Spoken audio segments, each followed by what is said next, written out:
Maîtresse Clairzine Stéphanie Larieux, bonsoir. Je lui dis bonsoir. Fanfan, ben, si t'es là aujourd'hui, c'est parce que il se passe beaucoup de choses. Je voulais faire cette petite présentation avec toi, mais moi je vais. C'est ce que j'ai dit. Hein. J'ai fait un petit live dans TikTok tout à l'heure et puis j'ai dit ouais mais quoi c'est le patron, mais le patron je vais l'assaisonner avec des questions. Ben oui, non, je le prends même s'il est patron de la radio, mais je le prends comme tout invité pour lui poser les questions qu'il faut lui poser sans détour, sans langue de bois comme on en voit partout. Mais juste avant le vif du sujet, mais moi je voulais connaître ton point de vue par rapport à ce qui se passe en France concernant la retraite. Mon point de vue concernant la retraite, moi, je pense que si j'étais Emmanuel Macron, j'allais pas reculer. J'allais garder la retraite à 64 ans et j'en suis sûr certain, avant la fin du quinquennat, il devrait rajouter encore 2 ans. Voilà. Parce que, bon... Mais dire ça à un Français aujourd'hui... Oui, bien, parce que tu sais, quand on est élu président de la République, on est là pour diriger. Et on est là pour gouverner. Et gouverner, c'est prévoir ce qui va arriver dans 20 ans, dans 30 ans, dans 40 ans, dans 50 ans. Oui. C'est comme ça que De Gaulle a pu développer. C'est comme ça, avant De Gaulle, jusqu'à d'Estaing, François Mitterrand, Jacques Chirac.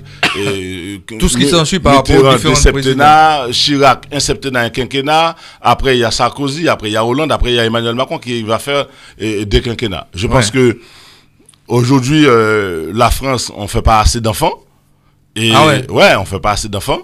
Et on voit que les autres pays se développent sur nous. Et ce qui tient l'économie d'un pays, c'est parce qu'il faut beaucoup d'actifs. Parce que quand vous allez à la retraite... Mais il n'y a pas que ça qui fait l'économie de la France. Non, il n'y a pas que ça. Mais quand tu prends les pays, par exemple, comme la Chine, comme les États-Unis, comme le Brésil, comme l'Inde, c'est des pays, voilà, et ça travaille. Après, je pense que les Français, nous, on a un mauvais défaut. Axel, bonsoir. On a un défaut, bonsoir. Ouais, bon, voilà. Et tout ce qui est réforme en France, c'est très compliqué. On a vu ce que ça a donné sur Hollande. Avec Marisol Touraine, on a vu ce que ça donnait sur Sarkozy. En fait,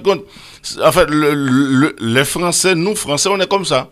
Ouais, non, mais le fait tout ce qui est réforme, c'est toujours très difficile à faire en France parce que. Mais ce sont des acquis. Non, ce sont des acquis par rapport à mai 68 aussi. Non, il faut pas oublier ce côté-là. Un acquis n'est pas là pour l'éternité. Oui, mais. Un acquis n'est pas là pour 40 000 ans. Un acquis, à un certain moment, si ça ne marche plus, on doit réformer. Ouais. Aujourd'hui, quand j'ai un logiciel. C'est un exemple basique que je vais prendre. Quand j'ai un logiciel pour iPhone, et puis ils nous ont dit que, bon, voilà, votre iPhone, eh bien, il n'est pas assez puissant pour prendre on réforme, on achète un autre. Oui. Aujourd'hui, mai 68, ça a été fait. OK. 30-40 ans après, on sent que ça ne marche plus. Il faut réformer. Oui, mais... Parce que la France, on était 3e puissance mondiale. On est passé à 4e, on est passé à 5e, on est à 6e. On est à 7 ou 8e. Voilà, ok. Bon, maintenant, dans 20 ans, la France va être quoi? 13e, 14e, 15e?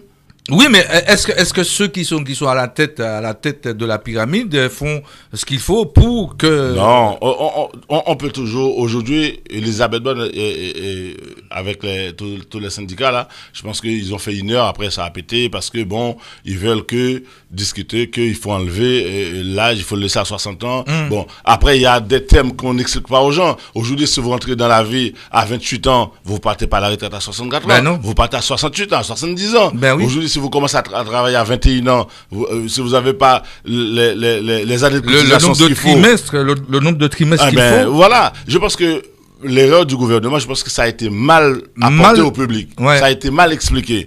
Je pense que l'erreur aussi du président, il a été trop vite. Pas trop vite. Si, il a été trop vite. Il a été trop vite. Non, moi je pense qu'il y a... Il fallait qu'il puisse y avoir beaucoup plus d'échanges. Non, il n'y a pas assez... Parce que c'est-à-dire qu'il a pris l'Assemblée nationale, pourquoi? Non. À ce moment-là. Tout ça, c'est pas lui. Et c'est ça. Non. Mais faut pas oublier que c'est lui qui a démantelé beaucoup d'industries. Non, c'est pas lui. Non, il a démantelé rien du tout. Ah si, Emmanuel Macron, si. Son nom ressort en ce moment un petit peu de trop par rapport à Alstom, par rapport à des grandes industries. Quand on dirige un pays, ou quand on est chef de famille, ou quand on est directeur d'une boîte, les erreurs, ça arrive. C'est pour ça que erreur, ça existe. Parce qu'on est humain. On pouvait choisir telle stratégie pour le pays. On s'est rendu compte, je sais pas, 20 ans plus tard, c'était pas bon, 5 ans plus tard, c'était pas bon. Après, il faut corriger. Mais au jour d'aujourd'hui, je pense que dans le gouvernement, il n'y a pas assez d'hommes politiques avec 20, 30 ans d'expérience pour pouvoir apporter. Parce qu'en politique, il faut savoir comment apporter les choses. Il y en a quand même. Il y en a. Au Sénat, ils sont en train de dormir. Non. Moi, je dis ce que je vois. Ils sont en train de dormir au Sénat. Regarde par rapport aux députés. Le premier quinquennat de Emmanuel Macron, le deuxième quinquennat de Emmanuel Macron, je te dis, il n'y a pas assez de ministres poids lourds, chevronnés. L'homme. Mais c'est de la faute à qui? Non, bon, je dis, c'est là qu'il a péché. Ouais. Parce qu'il faut mettre des jeunes. Il faut ramener les jeunes. Oui. Mais sans expérience. Il y avait trop de jeunes Il y avait trop de jeunes parce que la politique, c'est pas surtout la politique dans des grands pays comme ça. Il y a la manière d'apporter la chose. Parce que je pense que pour la retraite, ça a été mal expliqué au départ. Et puis il y a beaucoup d'erreurs de communication. Ouais, des éléments de langage en fait, quand ils arrivent sur le plateau de télé, ils n'ont pas assez de ressorts pour absorber la question. Parce que les questions, on ne répond pas à les questions n'importe comment. Parce que on est dans un grand pays, hein, tout est déchiqueté, tout est décrypté, tout est décortiqué, tout est détaillé.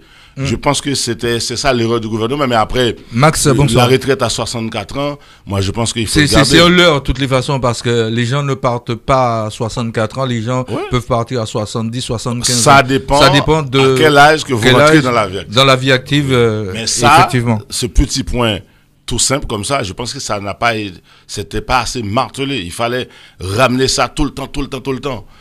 Après, moi je suis pas un expert en ça, mais j'ai dit ce que je pense. Je pense que à 64 ans, il faut le garder. Et à un certain moment, il faut se mettre autour de la table pour discuter, pour pouvoir avancer. De toute façon, comme tu le dis, l'avenir appartient à...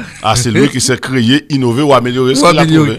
Ouais. Voilà. Et là, ces choses que tu fais, c'est pas parce que voilà que je fais partie de cette radio-télévision.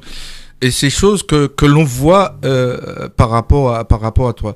Fanfan, t'as combien de téléphones?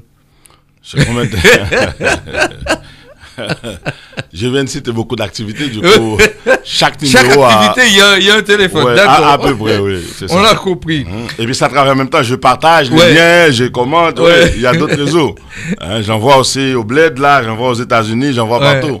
Non, c'est-à-dire que cette radio-télévision Fanfan Musique, c'est partout dans le monde. Surtout par rapport à...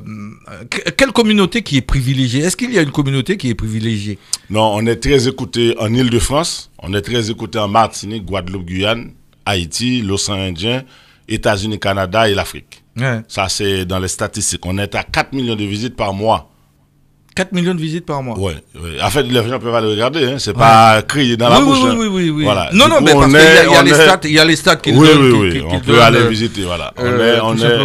On est le numéro 1 en tout ce qui est web, radio, télé. Nous premiers, nous deuxièmes. Après, je ne sais pas ce que font les autres, mais après, nous, on travaille. Voilà. Et je profite aussi à ce micro pour saluer vraiment toute l'équipe. Parce que des fois, on voit un homme devant, on voit une femme devant, mais il y a beaucoup de personnes qui travaillent, qui est là toute la journée. Toi-même, tu fais partie de l'équipe, tu vois le boulot qu'il y a. Toi-même, tu bosses, tout le monde bosse. Ouais. Et je pense que on pouvait calquer l'exemple de la radio dans n'importe quel autre domaine. Parce que le plus souvent, nous, les Antillais, on se plaint, oui, on n'a rien. Mais quand il faut se mettre ensemble pour faire quelque chose, on voit personne. Quand il faut investir, même si c'est pas en argent, c'est pas forcément parce qu'aujourd'hui je peux venir avec un projet, tu n'as pas d'argent, mais tu as l'expérience, mais tu as les codes, tu as les ficelles, tu as la stratégie. Tu peux apporter quelque chose. C'est pas forcément d'argent physique, mais tu peux apporter quelque chose d'autre. Aujourd'hui, on a des Antillais dans tous les corps de métier en France, mais on arrive à rien faire ensemble. Parce que nous avons côté ça, nous avons dit, nous avons ça. L'expérience, ça ne se vend pas au marché. De toute façon, si on n'a jamais essayé de faire quelque chose, on ne peut pas dire que oui, les Antillais, si, les Antillais, ça. Hier, j'ai entendu sur Espace FM, j'écoute, hein.